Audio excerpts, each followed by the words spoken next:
तो सबसे पहले खबर की शुरुआत यहां से होगी कि आखिर कौन किस पर कितना प्रेशर बना रहा है।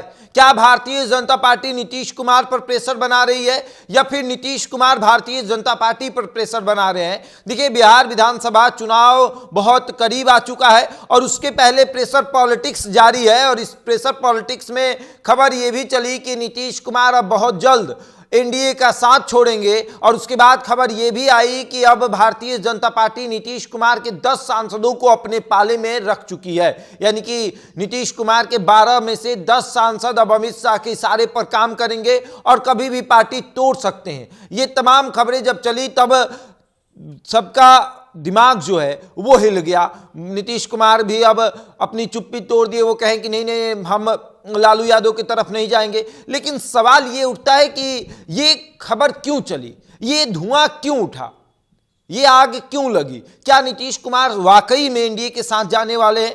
क्या वाकई में भारतीय जनता पार्टी नीतीश के 10 सांसदों को अपने पाले में रख चुकी है? ये सब इसलिए हुआ ताकि प्रेशर बनाया जा सके। ये एक तरीके का प्रेशर पॉलिटिक्स है और ये प्रेशर पॉलिटिक्स इसलिए क्योंकि बिहार विधानसभा का चुनाव बहुत करीब है और बिहार विधानसभा के चुनाव में किसी के पाले में कम सीट ना जाए, इसके लिए ये प्रेशर पॉलिटिक्स बनाया जा रहा है। एक तरफ भारतीय जनता पार्टी के बारे में ये कहा जा रहा है कि इस बार नीतीश कुमार उन्हें 90 सीटों पर निपटाने की तैयारी कर रहे हैं, कि वो चाहते हैं कि 120 सीटों पर वो चुनाव लड़े और 90 सीटों पर भारतीय जनता पार्टी चुनाव लड़े और उसके बाद अपने पाले में से अपने सहयोगी दलों को वो सीटें दे। यानी कि 120 सीट जो है वो जेडीयू अपना लेकर निकल जाएगी। बचे जो सीट होंगे 123 सीट, उस 123 सीट में से भारतीय जनता पार्टी अपने पास रखे, उसमें से चिराग पासवान को 25 सीट दे, उसमें से उपेंद्र कुशवाहा को 5 सीट दे, उसमें से जीतन राम मांझी को 5 सीट दे या 6 सीट, जितना जीतन राम मांझी चाहते हैं। एक लोकसभा सांसद को, मतलब अगर आपके पार्टी में एक कोई सांसद है तो उसके हिस्से में कम से कम 6 सीटें जानी चाहिए। तो उस हिसाब से चिराग को कम से कम 30 सीटें मिलनी चाहिए, जीतन राम मांझी को कम से कम 6 सीटें मिलनी चाहिए और उसके बाद आप आए तो उपेंद्र कुशवाहा को 5 सीटें मिलनी चाहिए। तो अब आप कहिएगा कि जेडीयू को इतनी सीटें क्यों? जेडीयू को इसलिए इतनी सीटें क्योंकि उनके पास विधायकों की संख्या है, उसके बाद वो यहां पर निर्णायक भूमिका में है।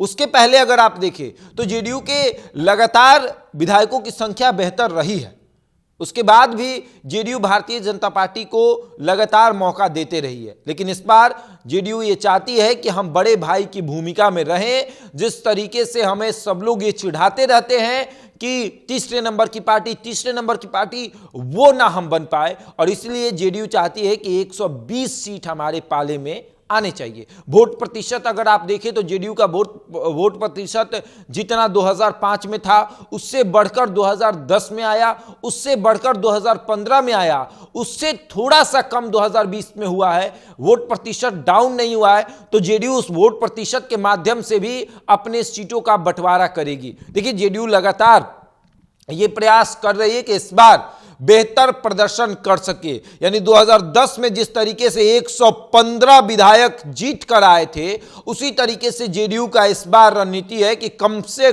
कम जितना सीट हमारे पाले में आए, यानी कि अगर 120 सीट पर हम चुनाव लड़ रहे हैं तो कम से कम 110 विधायक हमारे जीत कर आए। इतने विधायक की संख्या हो कि कोई उंगली ना उठा पाए, कोई ये ना कहे कि नीतीश कुमार अब इधर जाएंगे और जाएंगे तो मुख्यमंत्री बन जाएंगे, नीतीश कुमार उधर जाएंगे तो मुख्यमंत्री बन जाएंगे। नहीं, किसी के छोटे सहयोग से नीतीश कुमार सरकार चला सके, इतनी जेडीयू की अब रणनीति जो है वो बनकर तैयार हो चुकी है। तो देखिए, नीतीश कुमार क्या करेंगे क्या नहीं करेंगे, ये एक बड़ा सवाल है कि भाई बड़ी रणनीति के तहत नीतीश कुमार काम कर रहे हैं। और बड़ा सवाल ये भी उठ रहा है कि ये pressure politics Bharatiya Janata party बना रही है कि नीतीश कुमार।